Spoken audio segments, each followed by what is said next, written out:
అసలు బాప్తిజం అంటే ఏంటో తెలుసా అండి? బాప్తిజమం అనే ఈ పదం బ్యాప్టిజో గ్రీకు పదం నుంచి వచ్చింది. బ్యాప్టిజో అనే గ్రీకు పదం నుంచి బాప్తిజం అనే పదం వచ్చింది. బాప్తిజమం అంటే నీటిలో సమాధి చేయడం అని అర్థం. బాప్తిజమంలో దేవుడు మనకిచ్చిన గొప్ప వరం ఏమిటి అంటే, ఊహ తెలిసిన నాటి నుంచి, వయసు వచ్చి ఊహ తెలిసిన నాటి నుంచి మనం చేసిన పాపాలు ఎన్నో ఉన్నాయి. మనసుతో పాపాలు, కంటితో పాపాలు, నోటితో పాపాలు, చెవులతో పాపాలు, పెదవులతో పాపాలు, చేతులతో పాపాలు, దేహంతో పాపాలు. మనం చేసిన ఈ పాపాలంతా పెద్ద మూటలాగా మన వీపు మీద ఉన్నాయి. ఎప్పుడైతే బాప్తిజం తీసుకుంటావో నీ గత బ్రతుకు తాలూకు పాపాలన్నీ క్లియర్ చేస్తానన్నాడు, కేసులన్నీ కొట్టేస్తానన్నాడు. ఎంత గొప్ప వరం అండి! ఎప్పుడో పలక దొంగతనం చేసిన దగ్గర నుంచి, ఎదుటి వాళ్ళని మోసం చేసి లేదా ఎదుటి వారిని మోహపు చూపుతో చూసి ఎన్ని ఎన్ని ఎన్ని పాపాలు చేసి ఉంటాం మన జీవితంలో, అవన్నీ దేవుని లిస్టులో ఉన్నవన్నీ కూడా బాప్తిజమంతో మొత్తం తుడిచేస్తాడు, పాపాలు మొత్తం లేపేస్తాడు. అది దేవుడు మనకిచ్చిన వరం. పాప క్షమాపణ నిమిత్తం బాప్తిజం. అంటే బాప్తిజం తీసుకుంటే మన గతం తాలూకు పాపాలన్నీ కొట్టేస్తాడా, కేసులన్నీ కొట్టేస్తాడా? అన్ని క్లియర్. మీరు నమ్మండి. లోకం ఏమనుకుంటుందంటే, పలానా ఆవిడ, అబ్బో ఆవిడ అలా కదా, మాకు తెలుసు అప్పుడు పలానా సంవత్సరం అలా చేసింది, అబ్బో అప్పుడు అలా చేశాడు, ఇలా మనుషులు అనుకుంటారేమో.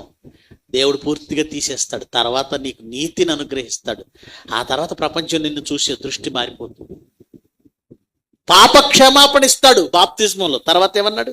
మీరు పరిశుద్ధాత్మ అను వరం బాప్తిజం తీసుకోవటం వలన దేవుడు మనకిచ్చే మరొక అద్భుతమైన వరం ఏంటో తెలుసా?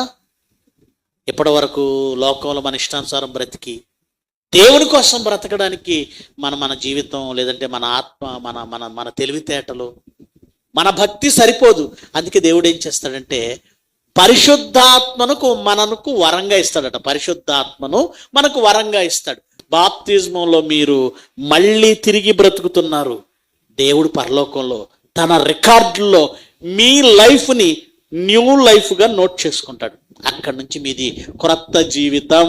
క్రొత్తగా పుట్టినవాడు, క్రొత్తగా పుట్టినప్పుడు క్రొత్త ఆత్మ ఇవ్వాలి కదా. క్రొత్తగా పుట్టినప్పుడు క్రొత్త ఆత్మ రావాలా? ఆ క్రొత్త ఆత్మే పరిశుద్ధాత్మ. అంతకుముందు పరిశుద్ధాత్మ లేదు, ఇప్పుడు పరిశుద్ధాత్మ వచ్చింది.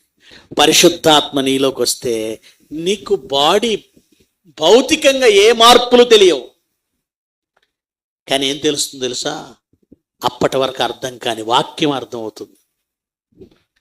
పాపము ఒప్పుకుంటావు, పాపం అంటే ఏంటో ఒప్పుకుంటావు, పాపాన్ని ఒప్పుకుంటావు, నీతిని ఒప్పుకుంటావు, ఆయన రాజ్యాన్ని ఒప్పుకుంటావు. నీ బిహేవియర్ మారిపోతుంది. ఒకప్పుడు నువ్వు తప్పు చేస్తుంటే నీ మనస్సాక్షి నిన్ను గద్దించేది కాదు. కానీ పరిశుద్ధాత్మ వచ్చినప్పుడు నువ్వు తప్పు చేస్తుంటే నీ మనస్సాక్షి నిన్ను గద్దించేస్తుంది. లోపల పరిశుద్ధాత్మ ఉండి నిన్ను తప్పు చేయనీయడు.